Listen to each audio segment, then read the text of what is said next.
मेरा निवेदन है कि मुझे सबसे पहले हेमंता बिस्व शर्मा के कॉन्स्टिट्यूएंसी में जाना है और जरा उसका गुंडागर्दी में थर्मामीटर लगा करके हमको आना है, जरा देख के तो आए। और देखिए कितना कमाल बात है, आज ही हम वहां गए हैं और आज ही एक घपला पता चला है कि उनकी पत्नी के पास एक नहीं कई पासपोर्ट निकला है। और इससे पहले मैं अखबार में न्यूज में एक न्यूज पढ़ा, उसमें न्यूज आया कि आसाम की सरकार ने सैकड़ों सरकारी स्कूल बंद कर दिया और उसकी पत्नी ने इंटरनेशनल स्कूल खोला है। अब पता चला कि इंटरनेशनल स्कूल क्यों खोला है, क्योंकि एक नेशन का नहीं कई नेशन का पासपोर्ट उसके पास से निकला है। कितना मजेदार है गिरीश बाबू, कितना मजेदार है कि वोट लेते हैं नेशन के नाम पर, वोट लेते हैं राष्ट्र के नाम पर और स्कूल इंटरनेशनल खोलते हैं, सरकारी स्कूल बंद करके। बोलिए बेईमानी है कि नहीं है? इसी को बेईमान कहते हैं ना। जब हेमंता बिस्व शर्मा कांग्रेस छोड़ करके गया तो लोग कांग्रेस पार्टी के ऊपर सवाल खड़ा कर रहे थे।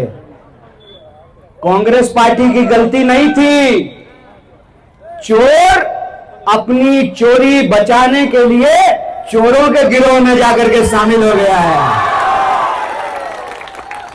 और देखिए खुल्लम खुल्ला चोर बोल रहे हैं ना, इसका मतलब गुंडागर्दी से हम डरने वाले लोग नहीं हैं, हम गांधी के सिपाही हैं, अपने हक के लिए लड़ने वाले लोग हैं। 20 साल के बाद मौका मिला है। 2006 में चुनाव लड़े थे आप, ये 2026 है। 20 साल के बाद मौका मिला है। बोगाई गांव के लोगों को 40 साल की इस बेईमानी को खत्म करना चाहिए और इनको मौका देना चाहिए, अपना एमएलए बनाना चाहिए। और मैं कहता हूं ये एमएलए बनाना क्यों जरूरी है? ये एमएलए बनाना इसलिए जरूरी है कि जब मैं हेमंता बिस्व शर्मा के कॉन्स्टिट्यूएंसी में गया, वहां पर कांग्रेस की कैंडिडेट जो एक महिला है, पढ़ी लिखी महिला है, यूनिवर्सिटी में नौकरी करती थी, उस महिला को प्रचार नहीं करने दिया जाता है। उसके गाड़ी को तोड़ देते हैं, उसके पीछे गुंडे घूमते हैं, उसको गलियों में, उसको घरों में, मोहल्लों में, कॉलोनियों में घुसने नहीं देते हैं, मारपीट करते हैं, रैली का परमिशन नहीं देते हैं, उसको तंग कर रहे हैं। लेकिन वो महिला इस चोर के खिलाफ झांसी की रानी की तरह लड़ रही है। इसीलिए हमने कहा कि इस बार असम का चुनाव सिर्फ सरकार बदलने का चुनाव नहीं है। अगर सिर्फ सरकार बदलने का चुनाव होता तो हम अपनी इतनी ताकत से, इतनी मेहनत से और इतनी हिम्मत से इस चुनाव को नहीं लड़ रहे होते, क्योंकि यह सरकार बदलने का नहीं, ये अहोम संस्कृति को बचाने का चुनाव है। इस बात को याद रखिएगा। और ये बात हम क्यों कर रहे हैं?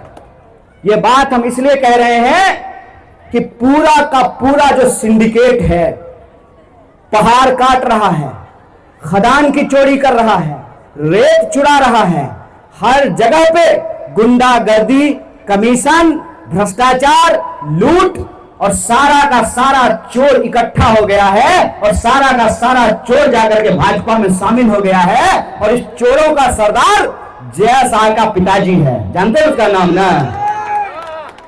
हम आए तो हमको मीडिया के पत्रकार ने कहा कि घुसपैठिया का मुद्दा है। हम बोले सबसे बड़ा घुसपैठिया गुजरात से आया है, हेमंता बिस्व शर्मा के साथ उसको भी यहां से भगाने का जरूरत है। हमारे गांव के लोग, हमारे जिले के लोग बोगाई गांव में काम करते हैं, लेकिन फिर भी हम आपको कहते हैं कि बोगाई गांव की चीजों पर, आसाम की संपत्ति पर आसाम के लोगों का पहला हक है और उसका हम समर्थन करते हैं, कांग्रेस पार्टी समर्थन करती है। ये जब गमछा हम पहनते हैं ना, तो फोटो शूट कराने के लिए नहीं पहनते हैं, रील बनाने के लिए नहीं पहनते हैं। ये गमछा जब अपने कंधे पे डालते हैं तो गांधी की तरह यह प्रतिज्ञा लेते हैं कि जान चली जाए तो चली जाए। जैसे गांधी ने अंग्रेजों से समझौता नहीं किया था, हम इस देश के संविधान को मिटने नहीं देंगे, इन चोरों के साथ कोई समझौता नहीं करेंगे। और राजवंशी लोगों का जो हक है, उनका जो स्टेटस है एसटी का, उसको दिलाने का काम कांग्रेस पार्टी करेगी। हम ये संकल्प लेते हैं, उनको बचाने का संकल्प लेते हैं। और बात सिर्फ एक जाति का नहीं है, बात सिर्फ एक जनजाति का नहीं है, बात इस देश में रहने वाले 140 करोड़ लोगों का है। बात आसाम में रहने वाली हर वो अहोमी जनता का है जिसकी अपनी पहचान है, जिसकी अपनी संस्कृति है। आज चुनाव में आकर के हेमंता विश्व शर्मा को जय अहोम याद आ रहा है।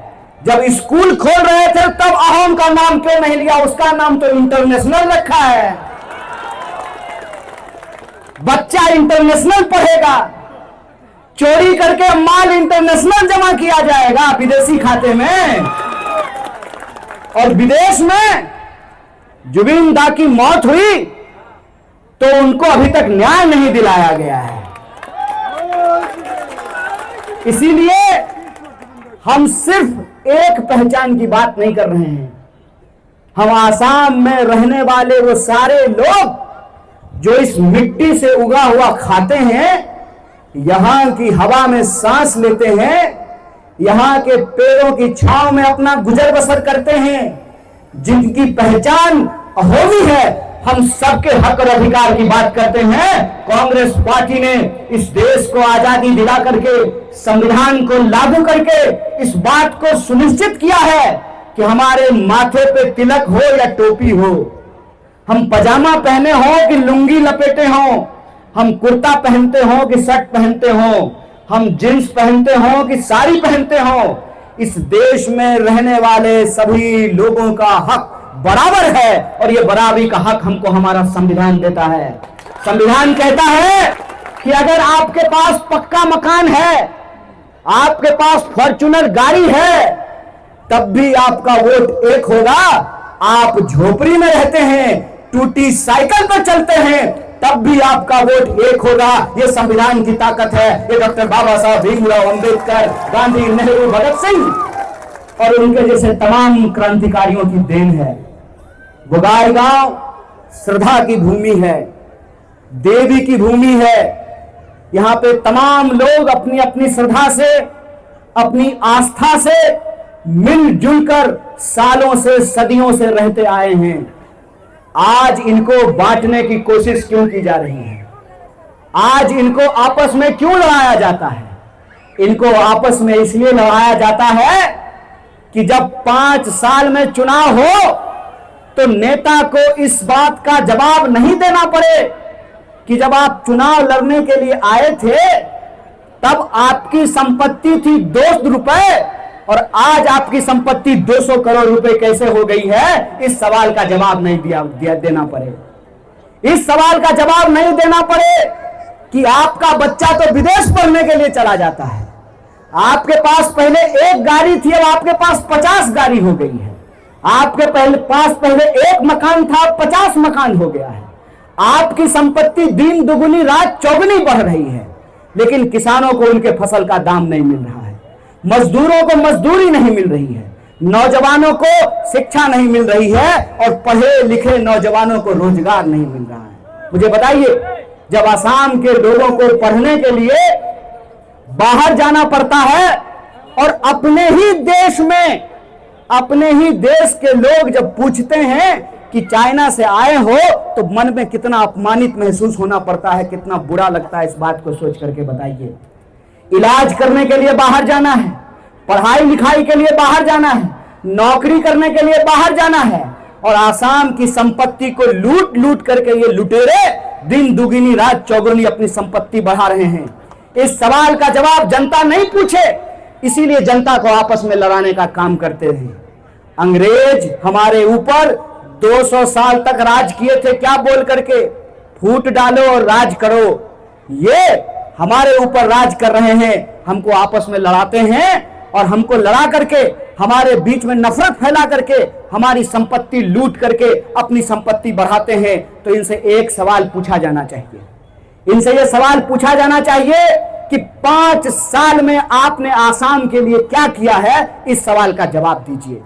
जवाब दीजिए कि आपने कितनी नई फैक्ट्रियां लगाई, आपने कितना नया एयरपोर्ट बनाया, आपने कितना नया विद्यालय खोला, विश्वविद्यालय खोला।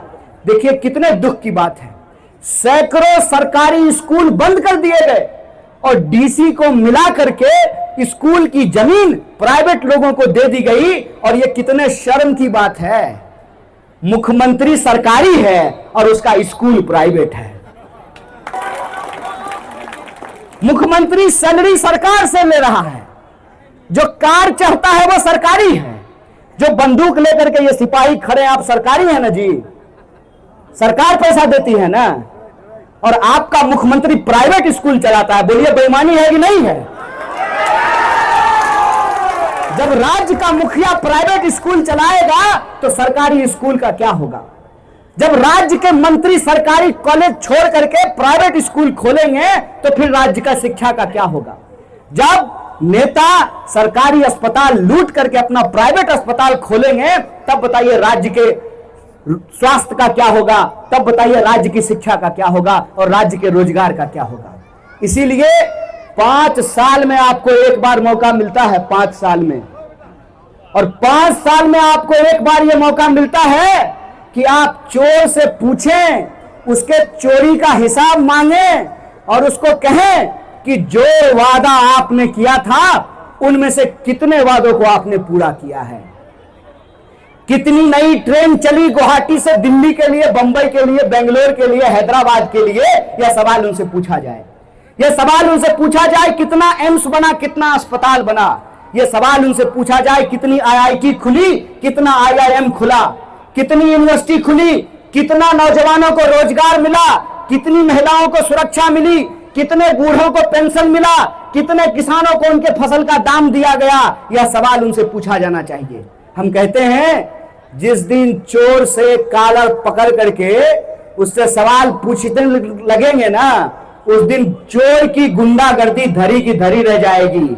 और यहां से ललकार करके हेमंता विश्व शर्मा को हम कहते हैं कि जिस दिन आसाम की जनता आपकी गुंडागर्दी का हिसाब मांगने लगेगी, याद रखिएगा जैसा का पिताजी आपको बचा नहीं पाएगा और आसाम की जनता आपसे सवाल पूछेगी। आसाम की जनता आपसे सवाल पूछेगी और आसाम की जनता अंदर ही अंदर मन बना ली है बदलाव का। बोलिए आसाम में बदलाव होगा कि नहीं होगा। परिवर्तन करना है ना। देखिए परिवर्तन करना बहुत जरूरी होता है। परिवर्तन नहीं कीजिएगा तो चीजें जो है ना गंदी हो जाती है, उससे गंध आने लगता है। रोज एक ही कपड़ा पहनिएगा तो बदबू आएगा कि नहीं आएगा। माताराम रोटी पकाती है ना, तो रोटी पलटेंगे नहीं तो रोटी जलेगी कि नहीं जलेगी। तो 40 साल से रोटी क्यों नहीं पलट रहे हैं। इस बार बोकाईगांव में रोटी पलट दीजिए। और नेता के मन में क्या सर, आप अगर 2006 में एमएलए हो जाते तो 2026 में इतनी ईमानदारी से तो काम नहीं कर पाते हैं। नेता क्या होता है ना, नेता जैसी जनता वैसा नेता। नेता को जो ही लगता है ना कि काम करने की क्या जरूरत है, सिर्फ जो है हिंदू मुसलमान करो और वोट ले लो, तो नेता काम नहीं करेगा।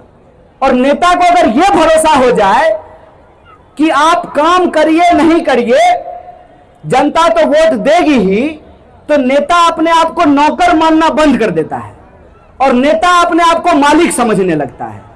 और हमारे देश में गजब हो गया है, आजकल नेता अपने आप को मालिक नहीं समझता है, नेता अपने आप को भगवान समझने लगा है। और नरेंद्र मोदी का बात सुने थे ना आप लोग।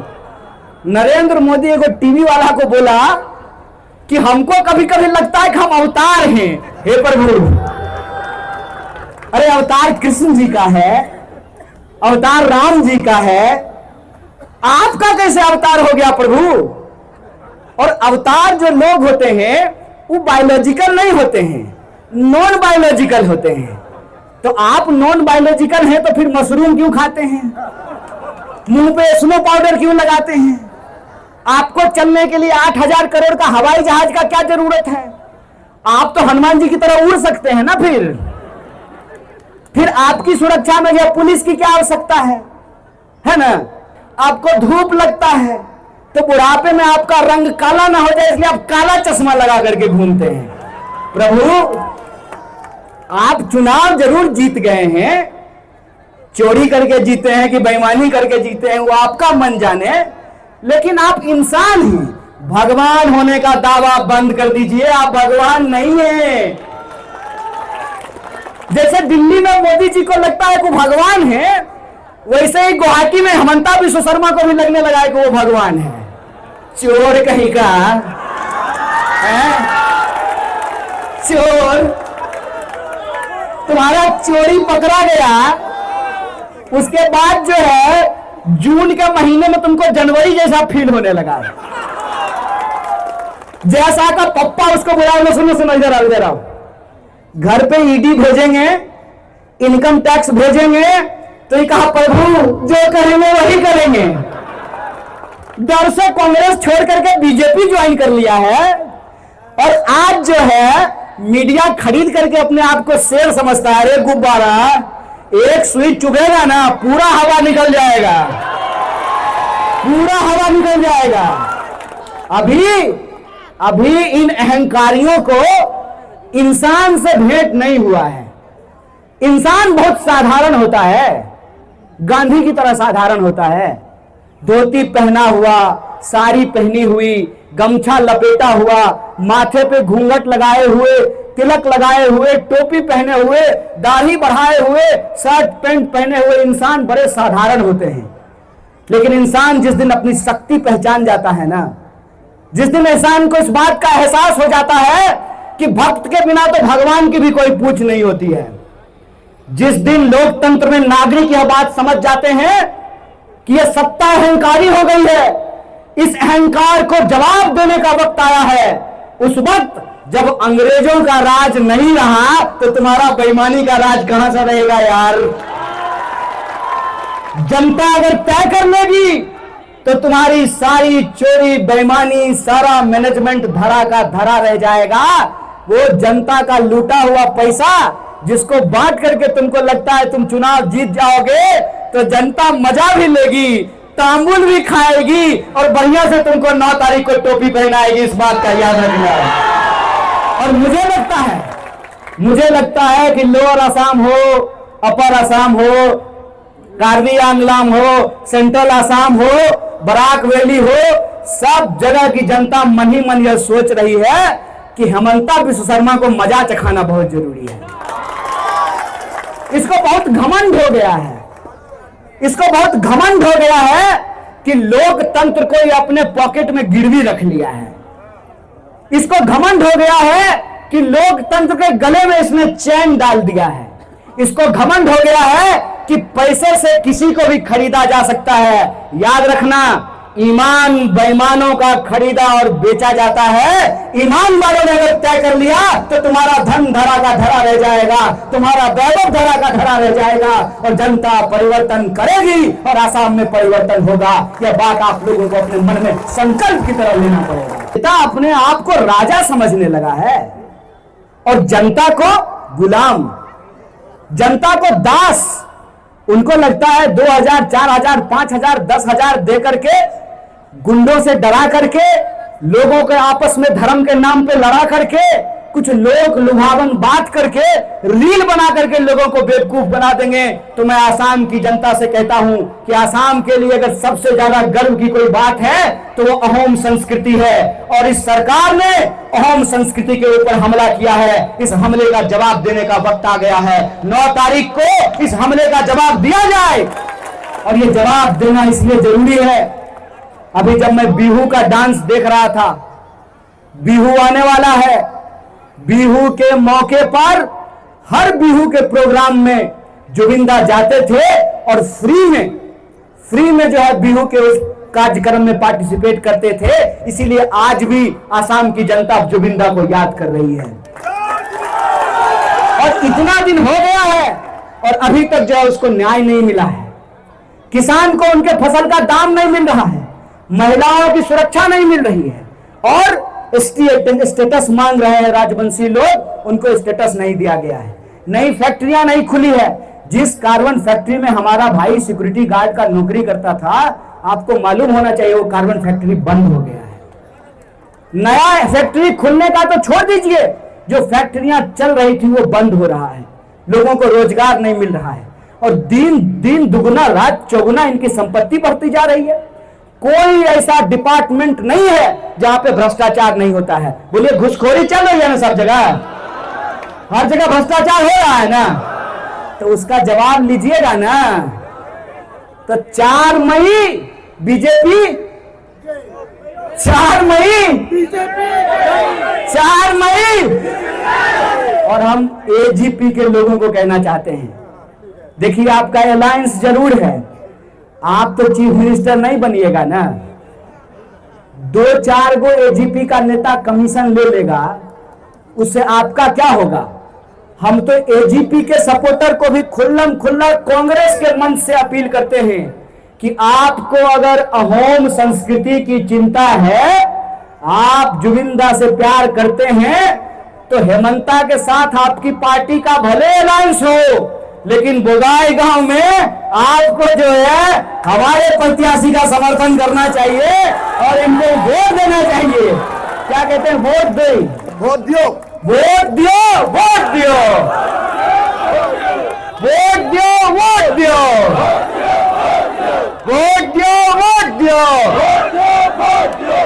आप तमाम लोगों का पहली बार हम बोगाई गांव आए हैं, लेकिन जिस तरीके से आपने मोहब्बत दिया, आपने प्रेम किया, अपना आशीर्वाद दिया, अपनी दुआएं दी, आप 9 तारीख को इस दुआ को इस वोट के रूप में कन्वर्ट कीजिए और 20 साल के बाद आपको बोगाई गांव में रोटी पलटने का मौका मिला है। आप रोटी पलटिए, हम गुवाहाटी में सरकार पलटने का वचन देकर के आपको जाते हैं।